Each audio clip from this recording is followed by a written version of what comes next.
ساتھیوں، آپ کو آج کلر ٹی وی کے پروگرام کرنٹ افیئرس میں خوش آمدید۔ آج کا پروگرام اپنی نوعیت کا بہت اہم پروگرام ہے، جس میں آج ہم قائد اعظم کے فرمانبردات کو یاد کریں گے، جن میں انہوں نے پاکستان کا ایک فریم سیٹ کیا کہ پاکستان کی ریاست کس طرح کی ریاست ہوگی۔ اور قائد اعظم اپنی تقریر میں کہتے ہیں کہ you are free to go to your temples, you are free to go to your mosque. آپ آزاد ہیں اپنی مسجدوں میں جانے کے لیے، اپنی عبادت گاہوں میں جانے کے لیے، اور مملکت خداداد کا آپ سے، آپ کے مذہب سے کوئی لینا دینا نہیں ہوگا، اور آپ اس کے مساوی شہری ہوں گے۔ اور اس تقریر کو جواز بناتے ہوئے پورے پاکستان آج 11 اگست کا دن منا رہا ہے، اور آج کا جو دن ہے وہ اقلیتوں کے لیے مختص کیا گیا ہے گورنمنٹ کی طرف سے۔ اور آج ہمارے ساتھ پینلسٹ جو موجود ہیں وہ 2 دہائیوں سے منورٹی رائٹس کے لیے کام کر رہے ہیں، اور آج ہم ان سے جانیں گے کہ ان کا موقف کیا ہے، وہ آج کے دن کو کس طرح سے دیکھتے ہیں۔ ہمارے ساتھ موجود ہیں فرسٹ پینلسٹ ناصر ولیم صاحب، جو کہ ہیومن رائٹس ایکٹیوسٹ ہیں، منورٹی فورم پاکستان کے کنوینر ہے۔ ان سے جانیں گے۔ ناصر صاحب، پلیز آپ کو پوچھنا چاہوں گا کہ آپ اس تقریر کے تناظر میں آپ کا موقف کیا ہے؟ کیا پاکستان ایک ایسی ریاست ہے جہاں پر اقلیتوں کو مذہبی حقوق حاصل ہیں؟ آپ اس ساری صورتحال کو کس طریقے سے دیکھتے ہیں؟ بہت شکریہ، پہلے تو کیتھولک ٹی وی کا بہت بہت شکریہ۔ اور آپ کے اس سوال کے تناظر میں میں صرف یہ کہنا چاہوں گا کہ 11 اگست کی جو تقریر ہے اس کو ڈیفینیٹلی ہر فورم پہ آپ نے دیکھا ہے کہ اس پہ بات ہوتی ہے، اور بالکل اس میں ایکول سٹیزن شپ کی بھی بات آتی ہے، ایکول رائٹس کی بھی بات آتی ہے، ڈگنیٹی کی بھی بات آتی ہے۔ لیکن امپورٹنٹ چیز یہ ہے کہ یہ جو ایک خواب تھا یا 11 اگست کی جو تقریر تھی، اس کے بعد کیا ایسا ہوا کہ جس کی وجہ سے ہم وہ جو ایکسپیکٹیشن جو پاکستان بنا یا 11 اگست کی تقریر کے تناظر میں دیکھتے ہیں اور آج کے حالات کو دیکھتے ہیں، تو اس کے پیچھے کیا ایسے واقعات ہوئے ہوں گے۔ تو مجھے لگتا ہے کہ 12 مارچ 1949 جب قرارداد مقاصد جب منظور ہوئی، یہ لیاقت علی خان کا دور تھا، اور ہوا یہ کہ ٹوٹل 31 لوگوں نے اس کو ووٹ دیے، جس میں سے 21 اس کے فیور میں گئے اور تقریباً 10 جو تھے اس کے اگینسٹ گئے۔ مجھے لگتا ہے کہ اس کا جو امپیکٹ آج ہم دیکھتے ہیں اور ہم یاد کرتے ہیں، 11 اگست کی تقریر کو یاد کرتے ہیں، اور پھر جب ہم حالات دیکھتے ہیں تو اس کے بالکل برعکس ہوتے ہیں۔ مجھے لگتا ہے کہ ایک اس کا امپیکٹ بہت زیادہ پڑا۔ پھر آپ نے دیکھا ہوگا کہ 1956 میں جب اسلامی جمہوریہ پاکستان بن گیا، جبکہ اگر آپ 11 اگست کی تقریر کو دیکھیں تو اس میں آپ دیکھیں گے کہ ایک ایسے پاکستان جس کا کہ مذہب سے کوئی تعلق نہیں، لیکن 1956 میں آپ نے دیکھا کہ اس ملک کا نام ہی اسلامی جمہوریہ پاکستان رکھ دیا گیا۔ تو مجھے لگتا ہے کہ یہ قرارداد مقاصد ایک ایسا ایک واقعہ ہے جس کی وجہ سے ہم آج بھی 11 اگست کی تقریر کو فروغ دینے کے لیے کوشش کرتے ہیں۔ تھینک یو ویری مچ ناصر صاحب۔ آپ نے بتایا کہ 1956 میں پہلی دفعہ اس ریاست کو جو ہے وہ اسلامی قرار دیا گیا۔ اچھا، مزے کی بات بتاؤں کہ وہ جو 31 ووٹ ڈلے، جس میں 10 جو ہے اس کے مخالف ڈلے، وہ 10 کے 10 جو تھے وہ اقلیتی ووٹ جو تھے، پارلیمنٹیرین تھے، جو کہ جنہوں نے کہ اس کے اگینسٹ یا اس کے مخالف جو ہے ووٹ ڈالے، جس میں سے 4 کا ذکر ریکارڈ میں ہے، باقی 6 کا نہیں، اور وہ 4 کے 4 جتنے بھی تھے وہ بیسیکلی مشرقی بنگال سے ان کا تعلق تھا۔ جی ناصر صاحب، تھینک یو ویری مچ۔ ابھی ہمارے ساتھ موجود ہے میڈم نبیلہ بھٹی، جو کہ national commission for rights of child کے ساتھ منسلک ہیں، اور بہت قریب سے انہوں نے کم سن بچوں کی شادی اور چائلڈ میریج ریسٹرینٹ ایکٹ کے اوپر کام بھی کیا ہے۔ میڈم، آپ مجھے بتائیے گا کہ ایک تو ہم دیکھتے ہیں پاکستان کے اندر بہت بڑے تعداد میں ڈیٹا ملتا ہے جہاں پر کم سن بچوں کی شادی ہوتی ہے، یا فورسڈ کنورژن کے ایشوز ہم دیکھتے ہیں جو کہ ریلیٹڈ ٹو منورٹی گرلز ہیں، یا منورٹیز کے بچوں کے ساتھ اس کویشچنس کو لگایا جاتا ہے۔ آپ مجھے بتائیے کہ آپ اس 11 اگست کے دن کو ایک جبری تبدیلی مذہب کے حوالے سے اور کم سن بچوں کی شادی کے حوالے سے اس کو کیسے جوڑتے ہیں؟ 11 اگست کی تقریر کے حوالے سے میں اس طرح سے جوڑتی ہوں کہ 11 اگست کی تقریر جو ہے وہ ڈیموکریسی کی، ہیومن رائٹس کی، ایکول سٹیزن شپ کی بات کرتی ہے۔ تو جس طرح سے بالغ لوگوں کے حقوق ہوتے ہیں اسی طرح سے بچوں کے حقوق ہوتے ہیں. بچوں کے بلکہ حقوق کو زیادہ پریورٹی دینی چاہیے کیونکہ بچے زیادہ ولنریبل ہیں. جو ولنریبل طبقے ہوتے ہیں سوسائٹی کے ان پہ خاص فوکس کیا جاتا ہے, اور اگر ہم انٹرنیشنل ہیومن رائٹس سسٹم دیکھیں تو اس میں بھی ان کے لیے خاص طور پہ ٹریٹیز بنائی گئی ہیں. جیسے کہ بچوں کے لیے جو ٹریٹی ہے اس کو معاہدہ برائے حقوق اطفال کہتے ہیں. تو شادی کو آپ کے سوال سے جو مجھے سمجھ آئی ہے, آپ 2 ڈائمینشنز میں دیکھ رہے ہیں. ایک تو اس طرح سے کہ جنرل جو کم سنی کی شادی ہے اس کا پاکستان میں کیا ٹرینڈ ہے. تو تقریباً جو 1/3 بچیاں ہیں ان کی شادی جو ہے وہ 18 سال سے نیچے ہو جاتی ہے. یہ اسٹڈیز سے ڈیٹا سے جو معلومات ہیں تصدیق شدہ ہیں. پر ہم ان 2 سالوں میں دیکھتے ہیں کہ 2025 اور 2026 میں بلوچستان میں بھی لا آیا ہے, ایکٹ بنا child marriage restraint act. Federal territory میں بھی بنا ICT child marriage restraint act, اور پنجاب میں بھی بنا Punjab child marriage restraint act. ان تینوں لاز میں جو شادی کی عمر ہے وہ لڑکی اور لڑکے کی برابر کر دی گئی ہے. اور جو پہلے ڈسکریمنیشن پائی جاتی تھی کہ لڑکے کی عمر شادی کی 18 سال ہے اور لڑکیوں کی 16 سال ہے, اور جس کے خلاف سول سوسائٹی نے بہت جد و جہد کی, مائنورٹی رائٹس کی آرگنائزیشنز نے بہت جد و جہد کی, تو وہ عمر جو ہے وہ اب برابر ہو گئی ہے. اس کو ایک میں جو بلوچستان کا ایکٹ ہے اس کو میں اس کا پوائنٹ بتانا چاہوں گی کہ بلوچستان کے ایکٹ میں یہ چیز واضح کی گئی ہے کہ اگر بچی شادی اس کی نہیں نبھ سکتی اور بچی 18 سال سے نیچے ہے, شادی نبھنا تو دور کی بات ہے, مطلب اگر اس قانون کی صرف خلاف ورزی ہوئی ہے اور بچی کی عمر 18 سال سے نیچے ہے تو اس شادی کو نل اینڈ وائڈ قرار دیا جائے گا. جبکہ پنجاب کے ایکٹ میں یا ICT کے ایکٹ میں یا سندھ کا پہلے سے موجود تھا ان میں ایسی بات نہیں ہے. تو یہ ہمیں, اگر ہمارے ہاں پنجاب میں یا دوسرے صوبوں میں یا کیپٹل ٹیریٹری میں اس چیز کو لیا جاتا ہے کہ شادی جو ہے 16 سال سے کم عمر کی بچی اگر ثابت ہو جاتی ہے تو اس کو جو ہے اس کی شادی کو ختم کر دیا جائے گا, جو کہ ابھی نہیں ہے ہمارے پاس اس طرح کی چیز. اور اگر یہ چیز ہو جاتی ہے تو پھر جو ہے وہ ہماری کرسچن بچیاں اور ہندو بچیاں اور مائنورٹیز کی جو بچیاں ہیں ان کو فائدہ ہوگا. اب جو آپ کے اس سوال کا دوسرا حصہ ہے وہ یہی ہے کہ ڈیفینیٹلی ہمارے لیے یہ بہت بڑا ایشو ہے,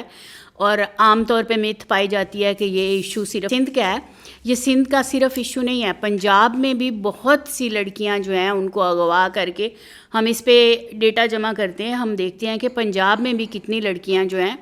ان کو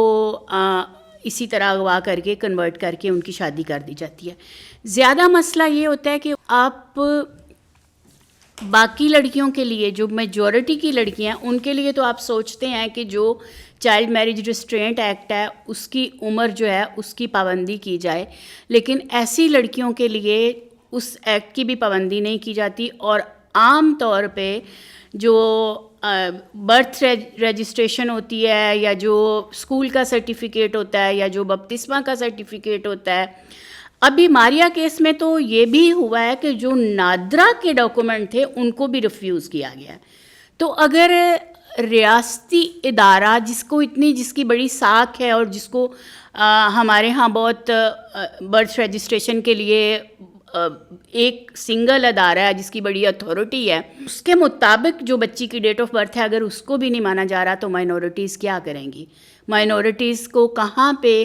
قائد کے بتائے گئے جو حقوق ہیں وہ مل رہے ہیں کہ وہ لا ہی جو بچیاں چھوٹی ہیں ان کے اوپر اپلائی نہیں ہوتا جو ملک میں ہوتا ہے, اور ہماری عدالتیں اس طرح کرتی ہیں. یہ ماریا کیس میں نادرا کے ہیڈ کو جب پنجاب اسمبلی میں بلایا گیا ہے تو ان سے بات کی گئی کہ آپ کا ڈیٹا نہیں قبول کیا کورٹ نے, تو انہوں نے بولا کہ یہ تو آپ کورٹ سے سوال کریں, ہم سے تو نہ کریں. تو مطلب یہ اتنی بڑی بات ہے کہ ایک ادارے کا ہیڈ خود کہہ رہا ہے کہ ان کے ڈیٹا کو نہیں مانا گیا اور جج نہیں مان رہے. اسی وجہ سے اب جو ریویو کے لیے ماریا کیس میں پٹیشن دائر ہوئی ہے اس سے ہمیں زیادہ امید لگتی ہے کہ اس کا فیصلہ جو ہے وہ واپس ہوگا. بہت شکریہ. That is very alarming madam جس کی طرف آپ نے اشارہ کیا ہے. ہمارے ساتھ موجود ہیں شاہد رحمت, ایگزیکٹو ڈائریکٹر ہیں یوتھ ڈیولپمنٹ فاؤنڈیشن کے, اور ان کا وسیع کام ہے نوجوانوں کے ساتھ, اور گزشتہ یہ بھی 2 دہائیوں سے منورٹی رائٹس کے ڈفرینٹ ایشوز کے اوپر نوجوانوں کو انگیج رکھتے ہیں اور ان کے مسائل کو بہت قریب سے دیکھتے ہیں. شاہ صاحب اب مجھے بتائیے گا, ایک تو جس طرح سے میڈم نے اشارہ کیا ہے کہ کچھ کانفلکٹس ہیں یہاں پر جس میں ہمیں تعصب کا عنصر ملتا ہے کہ شاید منورٹیز کے بچوں کے ساتھ یا منورٹیز کے فرقوں کے ساتھ یہ سلوک کیا جا رہا ہے جس کی طرف میڈم نے اشارہ کیا ہے. دوسرا میں آپ سے پوچھتا ہوں کہ آپ کی نظر کے اندر جو نوجوانوں کے ساتھ آپ کام کرتے ہیں, نوجوانوں کا خیال کیا ہے کہ پاکستان میں کس طریقے کی مذہبی آزادی ہے یہاں پر, اور آپ کے خیال کے اندر جو پاکستان کے اندر اپرچونٹیز ہیں نوجوانوں کے لیے ریگارڈنگ کوٹا سسٹم میں بات کروں گا, ایجوکیشن کوٹا کی بات کرتا ہوں, جاب کوٹا کی بات کرتا ہوں, تو اس کے اوپر آپ کی کیا تشویش پائی جاتی ہے؟ بہت شکریہ. اور اشکناز صاحب آپ نے بڑے ہی اہم ٹاپک کے اوپر, یہ کیتھولک ٹی وی میں مجھے بہت اچھا لگ رہا ہے کافی سالوں بعد دوبارہ یہاں پہ آ کے جوائن کر کے. اور کیونکہ میں پچھلے جیسے آپ نے بتایا مور دین 1.5 ڈیکیڈ سے نوجوانوں کے ساتھ ہم کام کر رہے ہیں, اور 60 سے زیادہ ڈسٹرکٹ ہیں جس میں 3 پروونس ہیں, آلموسٹ ہاف ان پاکستان, اور ہماری موومنٹ جو وہ کام کری ہے وہاں سے جو ہمیں ایک میسج ملتا ہے کہ نوجوان اب چاہتے ہیں کہ ہم یہ سیلیبریشنز اور یہ کیک کٹنگ سے آگے نکلیں اور ہم مائنورٹی کی پروگریس پہ بات کریں. اور اس میں میرے خیال سے سب سے خوبصورت انداز ہوگا مائنورٹی ڈے کو سیلیبریٹ کریں کہ ہم ایک جو بھی ادارے ان پہ کام کریں وہ پروگریس اینولی رپورٹ پہ کام کریں اور اس کو ایشو کریں, اور اس میں ہم دیکھیں کہ ہم اس کو گیج لگا کے دیکھیں کہ پچھلے سال میں ہم نے کیا چیزوں میں امپرومنٹ کی تھی اور اس سال کیسے ہوا. اس کو آپ اسکالرشپ سے بھی کر سکتے ہیں, اس کو کوٹا سسٹم سے بھی دیکھیں. ڈاکومنٹ میں اگر آپ کوٹا 5 سے 10% 20% بھی لگا دیتے ہیں, لیکن اگر اس کی امپلیمنٹیشن نہیں ہے تو میرے خیال میں وہ صرف باتیں ہیں, اور اس کا مائنورٹی کے نوجوانوں کو اس سے کوئی افادیت نہیں ہے. اور مائنورٹی ڈے سے نکل کے ہمیں مساوی ایکول سٹیزن کی طرف آنا چاہیے, جو کہ جس کا آئین پاکستان ہمیں گارنٹی کرتا ہے, اور اس کی پاکستان کے ہر ایوان میں اس کی بات ہوتی ہے کہ مائنورٹی کے لوگ ہمارے ایکول سٹیزن ہیں. لیکن کیا آپ کو گلیوں میں, بازاروں میں, کیا آپ کو جب آپ پولیس اسٹیشن جاتے ہیں, کیا آپ جب کورٹ میں جاتے ہیں, یونین کونسل کے آفس میں جاتے ہیں, کیا آپ کو یہ رویے میں لوگوں کے لگتا ہے کہ کیا آپ برابر کے شہری ہیں, یا آپ کو یہ بار بار پش کرنا پڑتا ہے کہ بھئی ہم بھی پاکستانی ہیں چاہے ہمارا مذہب کچھ اور ہے؟ تو میرے خیال میں مذہب کے لینس کے علاوہ پاکستانی شہری ہونے کے لینس سے جب دیکھا جائے گا ہر سٹیزن کو یہاں پہ, تو تب میرے خیال میں مائنورٹی ڈے کی جو ہے وہ افادیت اس طرح سے آئے گی. اور دوسرا جو آپ نے اپرچونٹیز کی طرف بات کی, تو میرے خیال میں اچھی, اس میں بری باتیں ہمارے پاس بہت ساری ہیں, بہت سارے انسیڈنٹ ہیں جن کو آپ کر سکتے ہیں, لیکن جو خوبصورت بات اس میں یہ ہے کہ اب دنیا جو ہے وہ بہت آگے نکل چکی ہے. ہمارے نوجوانوں کے پاس انلمیٹڈ اپرچونٹیز ہیں, انٹرنیٹ کی ایکسیس ہے, بہت سارے پلیٹ فارم ہیں کہ جن پہ ان کو کوئی اگر لوکلی اگر کہیں پہ ان کو باؤنڈ کیا جاتا ہے تو انٹرنیشنلی اپرچونٹیز کو ٹیپ کرنے کے لیے ان کو کوئی پرابلم نہیں ہے. اور میرے خیال میں ہمارے پاس بہت اچھی سٹوریز ہیں, یہاں لوکل بھی بہت سارے ادارے ہیں جو کہ ٹیلنٹ کو اپریشیٹ کرتے ہیں, اور اس میں بہت کم ایسے انسیڈنٹ ہوں گے جہاں پہ مذہب کی بنا پہ آپ کے ٹیلنٹ کو نگلیکٹ کیا جاتا ہے یا اس کو اوور لک کیا جاتا ہے. سو اپرچونٹیز جب اسٹیٹ کی طرف سے چیزوں کو اور زیادہ انشور کیا جائے گا, اور جو ایک ایکو سسٹم بنا ہوا ہے جس میں انٹرنیٹ میں آپ کو آن لائن اپرچونٹیز ملتی ہیں, آپ لوگ بہت سارے ادارے ہیں جو آپ کو آج کل تو پوری دنیا میں ہوم بیسڈ کام کر رہے ہیں لوگ, اور میں بہت سارے نوجوانوں سے ملتا ہوں جو کہ یوحنا آباد میں بیٹھے ہیں لیکن وہ سین فرانسسکو کی کسی کمپنی میں کام کر رہے ہیں اور یہاں پہ بیٹھ کے ان کی ڈاکومنٹیشن کو مینیج کر رہے ہیں. تو پڑھے لکھے بچوں کے لیے میرے خیال میں اپرچونٹیز بہت ہیں, اور اس کے لیے پھر ہم واپس گھوم کے ادھر ہی آ جائیں گے کہ اگر ایجوکیشن کے سسٹم کو ہم بہتر بنائیں گے, بچوں کو اپرچونیٹیز ملیں گی, وہ پڑھیں, یونیورسٹیز میں جائیں, تو پھر ہم اس سارے یہ جو ایک ایکو سسٹم ہے اس کو ٹیپ کر سکتے ہیں. سو اپرچونیٹیز آلسو کنیکٹ ود جو ہم چیزیں شروع میں جن کو ہم گورنمنٹ سے ڈیمانڈ کر رہے ہیں کئی سالوں سے کہ ہمارے بچوں کو جابس دیں, ان کو یونیورسٹیز میں اگر ایجوکیشن کوٹا ہے تو اس کو انشور کرائیں کہ بچوں کو جو اس میں ایڈمیشن ملے. اور آخری بات صرف کر کے پھر آپ اس کو آگے ہم لے کے چلیں گے کہ اب مسئلہ یہاں پہ ہے کہ ہمارے پڑھے لکھے نوجوان جو ہے وہ بھی بہت زیادہ اویئر نہیں ہیں کہ یہ کوٹا ہمیں کس طرح سے جو ہے ہماری مدد کر سکتا ہے. اب پنجاب یونیورسٹی کے بہت سارے اسٹوڈنٹس کو ہم نے ہیلپ کی ہے کہ ان کے ڈپارٹمنٹ کے ساتھ جا کے ان سے بات کی ہے اور اس کو تھوڑا سا پش کیا ہے کہ بھئی یہ کوٹا موجود ہے, یہ بچہ اس میں فال کرتا ہے اور آپ اس کو جو ہے اس کے ایڈمیشن کو انشور کریں اور اس کو انرول کریں. اور اس کے جب تک آپ خود ان ساری چیزوں کے بارے میں اویئر نہیں ہوں گے, آپ جا کے اپنے کسی بھی ڈپارٹمنٹ سے بات نہیں کر سکتے, تو میرا خیال ہے پھر وہ کون دوسرا کوئی آپ کے لیے یہ جنگ نہیں لڑے گا. آپ کو خود اویئر ہونا ہے کہ یہ ہمارے رائٹس ہیں جس کے اوپر ہمیں قانون بھی, آئین بھی, اور اس کے بعد جو ریلیونٹ ڈپارٹمنٹ ہے وہ بھی اس کے اوپر ہمیں سپورٹ کرتے ہیں. تو ہم نے جا کے آگے اپنے حق کے لیے جو ہے آواز بھی اٹھانی ہے, بات بھی کرنی ہے اور اس کے لیے فائٹ بھی کرنی ہے. So wonderful. شاہ صاحب, آپ نے بہت خوبصورت انداز میں ہمیں بتایا کہ یہ اداروں کی ذمہ داری بنتی ہے کہ وہ ایک جو رویہ پایا جاتا ہے ہمارے معاشرے کے اندر تعصب کا, اس کو کس طریقے سے ختم کیا جا سکتا ہے. ہمارے ساتھ موجود ہے جیسپر جو کہ میڈیا پرسن ہے, اور ڈھیروں قسم کی آپ نے رپورٹنگ کی ہے جہاں پر آپ کے ساتھ منورٹیز کے ایشوز ہائی لائٹ کرنے میں آپ کمیونٹیز کی مدد بھی کرتے ہیں. جیسپر صاحب, آپ 11 اگست کے دن کو کس طریقے سے دیکھتے ہیں؟ جیسے آپ نے شروع میں بات کی 11 اگست کی, تو قائد اعظم کی جو تقریر ہے, تو وہ تقریر جو ہے وہ جب انہوں نے کی تو انہوں نے بھی ایز اے اقلیت یہ تقریر جو ہے پرفارم کی. تو یہ انہوں نے خوبصورت بات کی کہ پاکستان جب بنے گا تو اس میں ہر شہری جو ہے وہ آزاد ہوگا. یہ آج جب ہم پاکستان کے شہری ہیں تو میں بات کروں گا کہ ہمارا جو ایز اے اقلیت اس میں رول ہے وہ شروع سے ہی بہت پازیٹیو رہا ہے, کیونکہ مسیحوں نے اسکولوں کے ذریعے, ہاسپیٹلز کے ذریعے اور بہت سے فلاحی اداروں کے ذریعے پاکستان کو آگے بڑھانے کی جو ہے وہ کوشش کی ہے, اور آج تک ہم یہ کام کر رہے ہیں. تو 11 اگست جو ہے شہباز بھٹی صاحب نے اس کی اہمیت کو اجاگر کیا, اور انہوں نے اقلیتوں کے لیے یہ دن جو ہے وہ خاص مقرر کروایا. ان کا بھی یہی موقف تھا کہ جو وعدے اقلیتوں کے ساتھ کیے گئے ہیں تو اس دن کو منانے سے ہم ان وعدوں کو جو اقلیتوں کے ساتھ کیے گئے تھے ہم یاد کروائیں گے. تو آج کا ہمارا پروگرام جس میں ہم آج بات کر رہے ہیں کہ ہم پاکستانی ہیں اور ہمارے ساتھ جو وعدے کیے گئے تھے پاکستانی ہونے کے ناطے وہ پورے کیے جائیں. Thank you very much Jasper بھائی. ابھی میں اسی بات کو آگے بڑھاؤں گا جس کی طرف ہمیں جیسپر نے اشارہ کیا, یا شاہد احمد صاحب بات کرتے ہیں تعصب بھرے رویے کی, کہ اداروں کی طرف سے, افراد کی طرف سے, وہ لوگ جو آپ کے لیے پالیسی بناتے ہیں کس طریقے سے آپ کو اگنور کر دیا جاتا ہے. آپ مجھے بتائیے گا, مساوی شہریت کے لیے, مذہبی آزادی کے لیے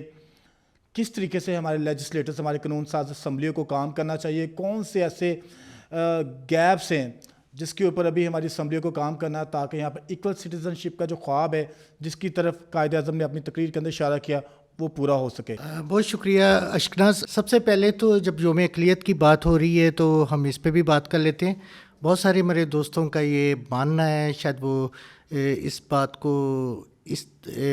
اقلیت ورڈ کو اس طریقے سے لیتے ہیں کہ شاید کوئی ایسی بات ہے کہ جو کہ شاید ان کے لیے ایک تعصب کی جو ہے, ان کو جو ہے یہ تعصب محسوس ہوتا ہے. اس کی جگہ پہ الٹرنیٹیو ورڈ جو ہے غیر مسلم جب استعمال کیا جاتا ہے تو مجھے لگتا ہے کہ ایک مسلم اور ایک غیر مسلم, مطلب ایک کوئی شخصیت ہے اور ایک جو ہے وہ غیر ہے, وہ ہے نہیں. تو بیسیکلی تو ایک تو مجھے لگتا ہے کہ یوم اقلیت پہ یہ بھی کلیئرٹی ناظرین کو ہونی چاہیے. اقلیت کا ورڈ جو ہے وہ تعداد میں کم کا ہے. اس کا یہ مطلب نہیں, اگر تھوڑی دیر کے لیے آپ کے سامنے یہ بھی کہوں کہ پاکستان میں اگر ہم دیکھیں تو گزشتہ کئی دہائیوں سے اقلیت جو ہے وہ رول کرتی ہے. اب اقلیت کون سی ہے؟ اشرافیہ اور وہ لوگ جو کہ اس ملک کے چند خاندان جو کہ اس پہ حکومت کرتے ہیں, تو وہ منارٹیز میں ہیں. جبکہ 97% آپ دیکھیں گے کہ جو مڈل کلاس طبقہ جو ہے جو کہ ہمیشہ فالوور رہتا ہے اور وہ ہمیشہ ووٹ دیتا ہے. تو اس کا مطلب یہ ہوا کہ جو منارٹی ورڈ ہے, منارٹی ورڈ کا مطلب ہے تعداد میں کم, نہ کہ کوئی ایسی بات جس سے کہ ہم سمجھیں کہ کسی جگہ پہ ہمیں تعصب محسوس ہوتا ہے یا ڈسکرمنیشن فیل ہوتی ہے. سیکنڈلی میں جو گفتگو اشکنا صاحب آپ نے کی ہمارے دوسرے دوست پینلسٹ کے ساتھ, اس میں مجھے ایک چیز اور بھی سمجھ میں آئی کہ جو خاص طور پہ جو معلومات کا فقدان ہے نا, وہ ایک سب سے بڑا ہمارے لیے المیہ ہے, جس کو کہ میں یہ کہہ سکتا ہوں کہ نہ کہ صرف منارٹیز کے لیے بلکہ میجورٹیز کے لیے بھی. تو یہ جتنا گیپ رہ جاتا ہے, اس کے پیچھے جو ہے جو ریزن مجھے سمجھ میں آتا ہے وہ ہے کہ معلومات کا فقدان. اور اس معلومات کے فقدان کو کیسے ختم کیا جا سکتا ہے, اس پہ کام کرنے کی ضرورت ہے اور اس کو جاننے کی ضرورت ہے. آئیے ہم اگر دیکھتے ہیں کہ آئین پاکستان کے آرٹیکل 25 میں اگر ہم دیکھیں کہ ہم سب ایکول ہیں, ایکول سٹیزن شپ کی جو آپ نے سوال کیا اس میں بنتی ہے, تو وہاں پہ بھی اگر دیکھیں تو نفیسہ شاہ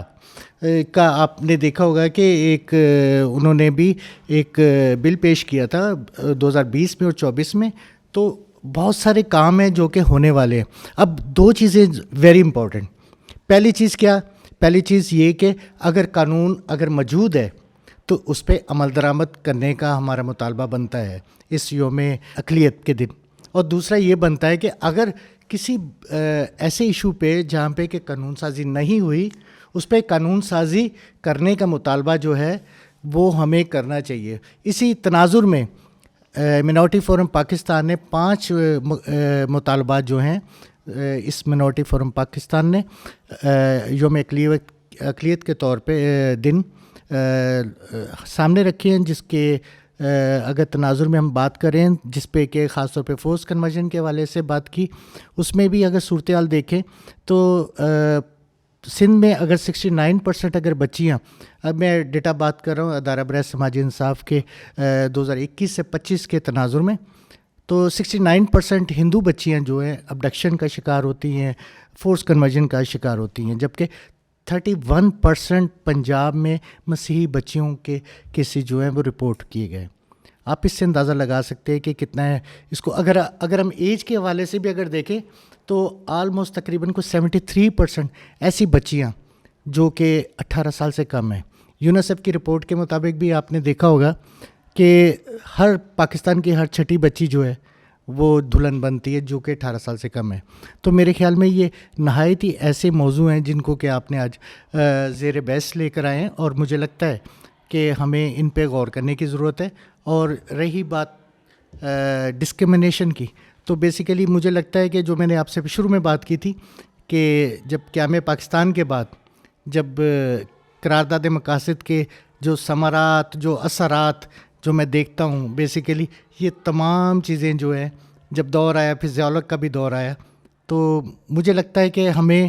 ان تمام ان باتوں کو بھی بھولنا نہیں چاہیے کہ جس کی وجہ سے یہ قائد اعظم کی جو تقریر ہے وہ کہیں نہ کہیں چھپ گئی. اور میں نے دیکھا ہے کہ اگر ہم 14 اگست کو دیکھیں, 11 اگست کو دیکھیں, اس میں ہم کہیں نہ کہیں جناح کا پاکستان ڈھونڈ رہے ہوتے ہیں, قائد کا پاکستان ڈھونڈ رہے ہوتے ہیں. تو میرے خیال میں ہمیں تلاش کرنا ہے کہ وہ کیا اسباب تھے اور کیا ہم کر سکتے ہیں. ونڈرفلی. میڈم مجھے بتائیے گا جس طریقے سے ابھی ناصر صاحب نے اشارہ کیا ہے, جن انہوں نے واضح طور پر جن وعدوں کا ذکر کیا ہے کہ قائد اعظم نے اپنے شہریوں کے ساتھ کیا, اور جو مطالبات ابھی انہوں نے بتایا کہ منارٹی فورم پاکستان کے ہیں, یہ کام تو کرنے والے ہیں لیجسلیٹرز کے. اور آپ کو پتہ ہے کہ کس طریقے سے یہ انڈرسٹینڈنگ ہو پائے گی جب آپ کی نمائندگی اسمبلیوں میں ہوتی ہے, اور افیکٹو نمائندگی جسے آپ حقیقی سیاسی نمائندگی کہتے ہیں. ایک تو بتائیں مجھے آپ کیا موجودہ سیاسی نمائندگی جو کہ اقلیتوں کی مخلوط نشستوں کے اوپر ہوئی ہے, کیا آپ اس سے سیٹسفائی ہیں؟ اور دوسرا مجھے بتائیے گا کہ یہ کس طریقے سے افیکٹو طریقے سے اس کو آواز بنا کر ان مطالبات کو ہم اسمبلیوں میں رکھ سکتے ہیں تاکہ لیجسلیٹرز ہماری بات کو سن پائیں؟ بہت شکریہ اشکناز اور بہت شکریہ کیتھلک ٹی وی. مجھے اشکناز ایک چھوٹی سی بات آپ کے سوال سے پہلے کرنی ہے کہ جس طرح سے ناصر صاحب بتا رہے تھے فورس کنورژن کے کیسز کا اور مائنورٹی کے آپریشن کا، تو ایک چیز تو ہوتی ہے کہ آپریشن جو ہوتا ہے یہ ملٹی لیئرڈ ہوتا ہے. اگر کوئی بندہ مائنورٹی سے تعلق رکھتا ہے تو ہو سکتا ہے وہ بہت غریب بھی ہو، اس کے کانٹیکٹس بھی نہ ہو، اس کے پاس جاب بھی اچھی نہ ہو، تو وہ مذہب کا جو ہے وہ اس کے ساتھ چیز ایڈ ہو جائے گی. اس کا اکنامک آپریشن، اس کا سوشل آپریشن. مجھے لگتا ہے ایک پارسی مائنورٹی کو شاید وہ مسئلہ نہ ہو جو سندھ میں بسنے والی ایک دلت مائنورٹی کو. تو یہ چیزیں ایک بات جو پازیٹیو بات ہوئی ہے ان سالوں میں وہ یہ ہے کہ جو ہمارے نیشنل ہیومن رائٹس انسٹیٹیوٹس ہیں، NCHR ہے، CRC ہے، commission on status of women ہے، انہوں نے اس چیز کو ایڈمٹ کیا ہے کہ فورس کنورژن واقعی ایک مسئلہ ہے. کیونکہ یہ بہت بڑی متھ پائی جاتی تھی اور جو پراپوگنڈا کرنے والے لوگ تھے وہ یہ کہتے تھے کہ یہ تو بس ملک کو بدنام کرنے کے لیے کچھ NGOs کا ایجنڈا ہے، وہ ایسا کرتی ہیں. یہ جب نیشنل ہیومن رائٹس انسٹیٹیوٹس اس بات کو مان رہے ہیں اور اپنے ڈیٹا میں اور اپنی اینول رپورٹس میں، NCRC نے تو باقاعدہ اپنی اینول رپورٹ میں بھی یہ دیا ہے، تو جب وہ اس چیز کو دے رہے ہیں تو ہمارے لیے یہ انکریجنگ ہے کہ ہم انٹرنیشنل لابی میں بھی اور نیشنل لابی میں بھی جب ہم اپنے پارلیمنٹیرینس کے پاس بھی جاتے ہیں تو ہم ان کو کہتے ہیں کہ یہ کسی NGO کے حقائق نہیں ہیں یا کسی انڈیویجول کی طرف سے یہ چیز نہیں ہے، یہ بلکہ جو ہے آپ کے نیشنل ہیومن رائٹس انسٹیٹیوٹس ان کی طرف سے ہے. ابھی میں آتی ہوں آپ کے سوال کی طرف. جو آپ نے سوال کیا کہ آپ نے تھوڑا مشکل لفظوں میں کیا، میں سادہ لفظوں میں یہ کہوں گی کہ میں سیپریٹ الیکٹریٹ کے خلاف ہوں اور میں جوائنٹ الیکٹریٹ کو پسند کرتی ہوں. ابھی جو جوائنٹ الیکٹریٹ کی صورتحال ہے، اگر آپ کو یہ بھی لگے کہ وہ ہمارے لیے بہت اچھی نہیں ہے تو ہم اس کو اچھا بنانے کے لیے اپنی تجاویز دے سکتے ہیں، اپنی بات کر سکتے ہیں، لیکن کسی صورت بھی چاہے وہ ڈیول ووٹ ہو، کیونکہ جب ڈیول ووٹ کی بھی ہم ڈیمانڈ کرتے ہیں تو اس میں بھی جو مائنورٹی کی لسٹیں ہیں وہ علیحدہ بنے گی. مائنورٹی کی جو الیکشن ہے اس ووٹ کے لیے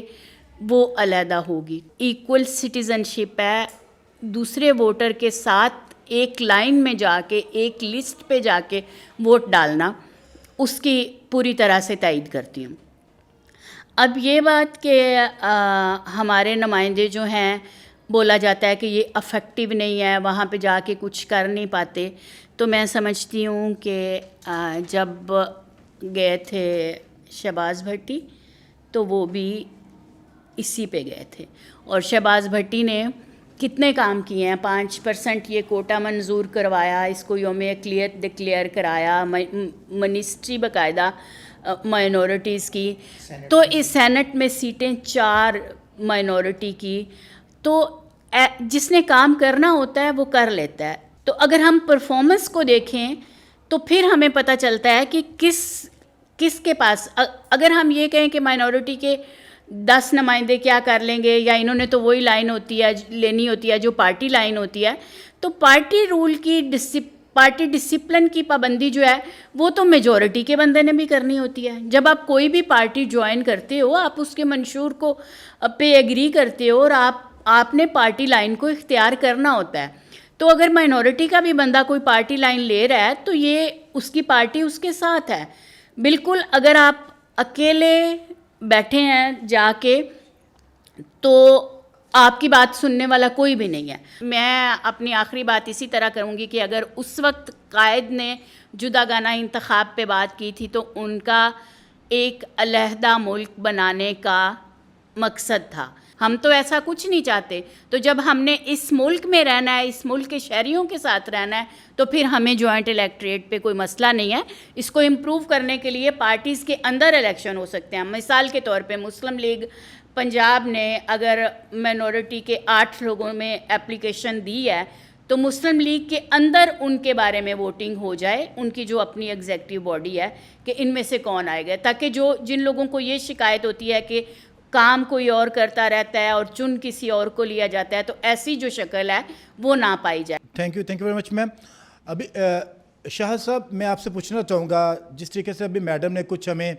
ایسی باتوں کا بتایا کہ آئینی طور پر کچھ ناہمواری ہم دیکھتے ہیں کہ پاکستان کے آئین کے اندر آرٹیکل 41 کو دیکھیں, 91 کو دیکھیں, جہاں پر غیر مسلم شہریوں کے ساتھ جو ہے امتیازی سلوک برتا جاتا کہ آپ اس ملک کے صدر نہیں بن سکتے, وزیر اعظم نہیں بن سکتے. اور آپ نے دیکھا کہ آج کا جو نوجوان ہے وہ اس چیزوں سے بڑا خائف ہے, خاص طور پر جس کا تعلق غیر مسلم کمیونٹی کے ساتھ ہے. اور آپ کا آئین اس میں یہ بھی بات کرتا ہے کچھ لوگوں کو وہ زبردستی غیر مذہب یا ایک عقیدے سے ہٹ کے دوسرے عقیدے کا حقدار قرار دیتا ہے. مجھے بتائیے گا, ایک تو ہمارے تعلیمی نظام کے اندر تعصب پایا جاتا ہے, جو کتابیں پڑھائی جاتی ہیں اسکول میں بچوں کے, ان کے ایک ذہن سازی کر دی جاتی ہے غیر مسلمس کے حوالے سے. آپ کیا سمجھتے ہیں کہ اس تعصب کو ختم کرنے کے حوالے سے ایک قوانین کس طریقے سے بنائے جائیں اور اس میں ایک عام شہری کیا کردار ادا کر سکتا ہے؟ اچھا دیکھیں, سب سے پہلے تو میں ویری کیئرفلی اور رسپیکٹفلی میڈم سے, کیونکہ جو بیس آن آر ایکسپیرینس جو ہم کام کر رہے ہیں, ابھی لوگ جو ابھی کا پولیٹیکل سسٹم ہے for minority representation in the assemblies یا سینٹ یا جہاں بھی نیشنل اسمبلی یا فیڈریشن میں, تو وہاں لوگ خاص طور پہ ینگ لوگ جو اپنے آپ کو ڈسکنیکٹ فیل کرتے ہیں, بیکاز میرا خیال ہے یہ اس میں مذائقہ نہیں ہے کہ بہت سارے ایسے ریپریزنٹیٹیو ہیں جن کو میں کبھی نہیں جانتا تھا, I didn't vote for them میں, اور یہ لوگ ان کے علاقے کے بھی کہتے ہیں کہ بھئی میں نے اس کے لیے ووٹ نہیں دیا جو کہ اسمبلی میں بیٹھ کے میری بات کر رہا ہے. تو وہ ایک ڈسکنیکشن ہے. اس کے اوپر پلڈیٹ کی رپورٹ بھی ہے کہ یہ سلیکشن سسٹم جو ہے وہ ایک ڈسکنیکشن پیدا کر رہا ہے عوام جو مائنورٹی کے لوگ ہیں اور ان کے جو ریپریزنٹیٹیو ہیں, کیونکہ یہ پولیٹیکل پارٹیز کے اپنے ان کے چنے ہوئے لوگ ہوتے ہیں جن کی اگر اس کمیونٹی میں اس طرح سے ریپریزنٹیشن ہے یا اس طرح سے ان کا ایک تعلق ہے یا ان کا اس کمیونٹی کے ساتھ یا ان کے ایشوز کے ساتھ وہ بھی اتنا اپنے آپ کو کنیکٹ کرتے ہیں کہ نہیں کرتے. سو یہ ایک لمبی ڈبیٹ ہے کہ اس میں اور جن بیسس پہ اس کو لاسٹ ٹائم ہمارے سے پہلے میرے خیال سے اس وقت میں اس سیکٹر میں اتنا ایکٹیو بھی نہیں تھا جب اس پہ چیزیں ہوئی ہیں, اور ہمارے سینئر جیسے بہت سارے لوگوں نے اس میں بڑی اسٹرگل کی ہے اس سسٹم کو یہاں تک لانے میں. اس وقت کا نظام کچھ اور تھا. اس وقت یہ ہوتا تھا کہ جہاں سے مائنورٹی کمیونٹی کا علاقہ شروع ہوتا تھا, میجورٹی کا جو ایم پی اے ہے یا ایم این اے وہ اپنی ڈیولپمنٹ کا کام وہاں سے ہی پیچھے ختم کر لیتا تھا کہ بھئی میں نے تو ان سے ووٹ نہیں لیا تو میں ان کو کیوں ڈیولپ کروں. لیکن اس وقت کی جو ہیومن رائٹ کی منسٹری کا بجٹ تھا 50 کروڑ پورے سال کا, اور آج وہ 7-8 کروڑ پہ ارب پہ پہنچ گیا, اور اسی طرح سے اور بھی بہت ساری چیزیں ہیں جس میں فرق. تو اب چیزوں کو ڈفرینٹلی دیکھا جا سکتا ہے کہ کیا اگر یہی سسٹم رہے کہ آپ کی بات وہ بندہ کر رہا ہے جس کو آپ نے کبھی دیکھا ہی نہیں ہے یا آپ نے کبھی اس کو جانا نہیں ہے, اور پھر ایک جو حضوری کا جو ایلیمنٹ ہمیں نظر آتا ہے وہ بہت زیادہ ہے, اس میں بہت زیادہ خوش آمد کی سیاست نظر آتی ہے. اور کبھی کبھی جب ہم بہت سارے اپنے پارلیمنٹیرینس کے ساتھ کام کرتے ہیں تو ان کی باتوں سے صاف ظاہر ہوتا ہے کہ وہ بہت زیادہ خوش آمد سے اپنی لیڈرشپ کو خوش کرتے ہیں, کیونکہ اگر وہ ایسے نہیں کریں گے تو ان کو سیٹ پہ رہنے نہیں دیا جائے گا, کیونکہ ان کے پیچھے ووٹ کی اس طرح سے پاور نہیں ہے, اور جو ووٹ کی پاور لے کے آتا ہے اس کا کانفیڈنس لیول ڈفرینٹ ہے, اس کی بات کرنے کا انداز ڈفرینٹ ہے, اور اس کو پھر ان چیزوں کا سہارا نہیں لینا پڑتا کہ میں اگر ہر بات پہ تعریف کرتا جاؤں گا. اور آپ نے دیکھا ہمارے جو ابھی کے کچھ پارلیمنٹیرینز ہیں وہ ہر بات شروع کرنے سے پہلے بہت زیادہ ایگزیجریشن کرتے ہیں پولیٹیکل پارٹی, ہاں جی, بہت ساری باتوں میں وہ نام لیتے جاتے ہیں اور اس طرح کرتے جاتے ہیں, جو کہ ٹھیک بھی ہے, انہوں نے پارٹی میں رہنا ہے. لیکن میرا خیال ہے ووٹ کی پاور کا استعمال جو سیاستدان کرتا ہے اس کا رویہ, اس کا کام کرنے کا انداز, اس کا بات کرنے کا انداز, اس کا اپنے لوگوں سے کنیکٹ کرنے کا انداز وہ فرق ہوتا ہے. تو یہ ایک ویری رسپیکٹفلی ہم جو نوجوانوں کے ساتھ ادارے کام کرتے ہیں اس پہ بہت ساری ڈسکشن ہو رہی ہے کہ اس نظام سے کافی لوگ ناراض ہیں کہ اس میں ان کی صحیح بات کو آگے نہیں پہنچایا جا رہا. جو دوسری بات آپ نے کہی ہیٹ سپیچ کی, اس پہ خاص طور پہ جو اگر میں اپنے کام کی اگزامپل دوں تو ابھی ہم نے جو اس پہ ریسرچ سٹارٹ کی 5 سال پہلے تو بہت سارے ادارے تھے جو اس پہ کام کر رہے تھے ہیٹ اسپیچ پہ, but that was totally manual کام تھا کہ پہلے 3 مہینے کتابیں پڑھی جاتی تھی, اس سے اگلے 2 مہینے اس کے اوپر لیٹر لکھے جاتے تھے ڈپارٹمنٹ کو, اس کے اگلے 3 مہینے ڈپارٹمنٹ اس کو ویلیڈیٹ کرتا تھا کیا یہ سچ بات بتائی ہے, پھر اس کے بعد اس کے کریکٹیو ایکشن لیے جاتے تھے, اور اس پروسیس کے اندر پورا سال گزر جاتا تھا اور نئی بکس پھر آ جاتی تھیں. تو پچھلے 3 سال سے ہم اس پہ کام کر رہے ہیں, جس میں نیشنل انڈاؤمنٹ کے ساتھ مل کے ہم نے اے آئی کی مدد سے ہم نے ہارمنی چیکر ایک پورٹل ڈیولپ کیا ہے, جس میں ہمارے پارٹنر ہیومن رائٹ ڈپارٹمنٹ بھی ہے, اس میں ایجوکیشن منسٹری بھی ہمارے اس کے ساتھ سپورٹ کر رہی ہے, کہ ایک ایسا پورٹل ڈیولپ کیا ہے کہ اس میں ہم کوئکلی اگر پی ڈی ایف کی بک یا ویب سائٹ یا پیج کو اپلوڈ کرتے ہیں تو ہم نے اس کو ٹرین کیا اے آئی کو کہ وہ فوراً سے بتاتی ہے کہ اس کے اندر ہیٹ اسپیچ کہاں پہ ہے, اور اس کو فلیگ کرتی ہے. اس کو ہم نے ڈفرینٹ کلرز دیے ہیں کہ یہ ڈینجرس لیول کی ہیٹ اسپیچ ہے یا مس ریپریزنٹیشن ہے یا فیک نیوز ہے یا کس طرح کی بات کی جا رہی ہے, اور اس سے ہم جو اس کی ہارمنی رپورٹ جنریٹ کرتے ہیں وہ ہم ایجوکیشن منسٹری کو بھی شیئر کرتے ہیں, اور اس کے بعد ہم ہیومن رائٹ ڈپارٹمنٹ کو بھی کرتے ہیں. تو میرے خیال میں بہت سارے نئے انیشیٹوز بہت سارے ادارے لے رہے ہیں, اس میں ہم بھی اپنا کچھ حصہ ڈال رہے ہیں کہ یہ ہارمنی چیکر کو ہم پچھلے 3 سال سے ڈیولپ کر رہے ہیں. Still we are developing it, ہم اس کو ٹرین کر رہے ہیں کیونکہ اے آئی ایک بہت بڑی فیلڈ ہے, اور ہیٹ اسپیچ ہر جگہ پہ ہمارے سامنے ایسی تصویریں آئی ہیں کہ جو آپ کو بظاہر ایسے لگتا نہیں ہے کہ یہ ہیٹ اسپیچ ہے, لیکن اس میں اگر میجورٹی کے کسی بندے کو بڑے خوبصورت کپڑوں میں دکھایا گیا, مائنورٹی کے بندے کو ایک بالکل عام لباس میں بتایا گیا, تو یہ بھی پکٹوریل ہیٹ اسپیچ ہے کہ آپ کسی کو اس طرح ریپرزینٹ کرتے ہیں کہ وہ انفیریئر ہے, یا وہ آپ سے کمتر ہے, یا اس کے کپڑے لباس اس کا اچھا نہیں, اس کا رنگ کالا ہے, اور ویسے جو ہے نا ان کو بڑے ہی ٹپیکل نیم سے اس میں لکھا جاتا ہے. دوسرا میرے خیال میں ہماری اس مائنورٹی ڈے پہ جو میں ایک اور چیز ہائی لائٹ کرنا چاہوں گا, فیک نیوز سے ہماری جو ہے وہ کمیونٹی کو بہت نقصان ہو رہا ہے. ابھی بھی 400 سے زیادہ ایسے کیسز ہیں اور ایسے لوگ ہیں جو پریزن میں ہیں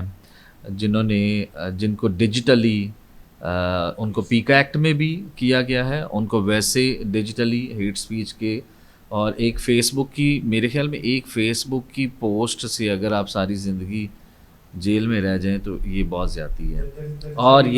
یہ اس کا پروسیجرل اس کو جو ہے نا چیک کرنے کی ضرورت ہے کہ کیا ایک جس کو فورینسک اس کی آپ کے پاس ایویڈنس نہیں ہے, لیکن اگر کسی نے رپورٹ کر دیا, یہاں پہ ہمارے پاس ہی ایسے واقعات میں بہار کلونی میں بھی ہوا ہے, اور وہاں پہ بھی پاک عرب کے سامنے ایک علاقہ ہے میرے خیال میں, مجھے نام بولا نشتر کے پاس ہی ہے, وہاں پہ بھی 1-2 ایشو ہوئے تھے کہ جب آپ کو ڈیجیٹلی موبائل پہ آپ کا اکاؤنٹ کسی نے ہیک کر لیا اور اس کے بعد اس نے ایسی پکچر شیئر کی جو آپ کے لیے بعد میں بڑی ہی مشکلات کا باعث بن گئی. شاہ صاحب یہ بہت تشویش کی بات ہے جو بھی آپ نے کی ہے. تو جیسا صاحب مجھے بتائے گا, جس طرف اشارہ ابھی شاہ صاحب نے کیا ہے کہ ایک تو ہیٹ اسپیچ کا انہوں نے بتایا کہ, اور پھر لوگوں کے پاس سوشل میڈیا یوزیج کی یا پروٹیکشن کی جو ہے وہ اویئرنیس نہیں ہے. تو آپ کس طریقے سے بینگ اے میڈیا پرسنز نوجوانوں کو قائل کرنا چاہیں گے کہ وہ سوشل میڈیا کمپینس کے لیے لوگوں کو اس طرف قائل کریں کہ وہ ہیٹ اسپیچ سے اجتناب کریں, کسی ہیٹ اسپیچ کو شیئر نہ کریں اپنی پوسٹ کے اوپر, اور کس طریقے سے وہ اپنے آپ کو جو ہے وہ محفوظ بنا سکے تاکہ آپ کا جو آئی ڈی ہے, جو آپ کا اکاؤنٹ ہے سوشل میڈیا کا, وہ کسی ایسے غیر قانونی کام کے لیے استعمال نہ ہو جس سے آپ کو یا آپ کی فیملی کو یا آپ کی کمیونٹی کو نقصان پہنچ سکے. اس سے پہلے کہ میں اس موضوع پہ بات کروں, میں یہ بھی بات کلیئر کرنا چاہتا ہوں کہ ہم جو یہاں پہ لوگ بیٹھے ہوئے ہیں, ہم مختلف بیک گراؤنڈ کے لوگ ہیں اور ہمارا اپنا اپنا نظریہ ہے. ٹھیک ہے, ناصر صاحب کا اپنا نظریہ ہے, میڈم کا اپنا نظریہ ہے, شاہد صاحب کا اپنا نظریہ ہے. تو یہ خوبصورت بات ہو سکتی ہے کہ اگر مسیحی لیڈرشپ مل کر بیٹھے اور کوئی ایک مائنڈ بنا کے, کوئی ایک پلاننگ کر کے ہم ایک ہی بات کریں تو میرا خیال ہے ہماری بات میں زیادہ پاور ہو سکتی ہے۔ تو آپ نے بات کی سوشل میڈیا کی، تو سوشل میڈیا دیکھیں آج کل جتنے بھی ایپس ہیں وہ خود بھی جو ہے ایپس کے بنانے والے جو ہیں انہوں نے بڑا ان کو سیکیور کیا ہے۔ جب تک آپ الاؤ نہیں کرتے ہیں تو کوئی ایپ ڈاؤن لوڈ نہیں ہوتا ہے۔ تو بار بار یہ چیزیں بتائی جاتی ہیں کہ اگر آپ کے پاس کوئی لنکس آتے بھی ہیں تو ان کو بیجا نہ کھولیں، اور سیکیورٹی جو ہے اس کا خاص خیال رکھیں، کیونکہ اگر آپ کوئی چیز اپنے موبائل میں الاؤ کریں گے تو وہ ہوگی، اگر نہیں کریں گے تو نہیں ہوگی۔ ہم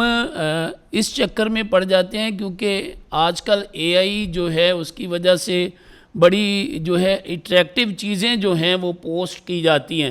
اور ہر بندے کا دل کرتا ہے کہ میں اس کو کھول کے دیکھوں۔ تو ان چیزوں سے اگر ہم پرہیز کریں گے تو میرا خیال ہے بہت سی مشکلات سے بچ سکتے ہیں۔ اور کئی ہمارے دوست ایسے بھی ہیں جو میڈیا پرسن ہیں، وہ کوشش کرتے ہیں کہ میری خبر جو ہے وہ سب سے پہلے جو ہے وہ لوگوں کے سامنے آنی چاہیے، تو وہ پہلے کے چکر میں کئی دفعہ غلطی کر دیتے ہیں۔ ان کو خبر کی تصدیق کرنی چاہیے، پھر اس کو اپنی فیس بک پہ یا جہاں بھی جس پلیٹ فارم پہ بھی انہوں نے اس کو ڈالنا ہے پھر ڈالیں، کیونکہ لوگ آگے بڑھنے کی کوشش میں کئی دفعہ بہت سی غلطیاں جو ہیں وہ کر دیتے ہیں۔ میں کیتھولک ٹی وی کے بہاف پر ناصر ولیم، میڈم نبیلہ بھٹی، شاہد رحمت اور جیسپر کا شکریہ ادا کرنا چاہوں گا۔ آج انہوں نے بہت خوبصورت انداز میں اپنی سفارشات اور ایشوز پر بات کی ہے جن کو ریز کرنا ضروری تھا، تاکہ ہم ایک ایسے خواب کو سچ ہوتا دیکھ سکے جس کا قائد اعظم محمد علی جناح نے تصور کیا تھا، اور اس خواب کو شرمندہ تعبیر کرنے کے لیے ہمیں آپ کی ضرورت ہوگی۔ اپنے کمنٹ سے ہمیں آگاہ کیجیے گا، اور جتنی بھی رائے آپ کے سامنے رکھی گئی ہے، جن خیالات کو آپ کے سامنے شیئر کیا گیا ہے، یہ ہمارے پینلسٹ کے اپنے خیالات تھے۔ امید ہے کہ آج کا یہ پروگرام آپ کو پسند آیا ہوگا۔ پاکستان زندہ باد۔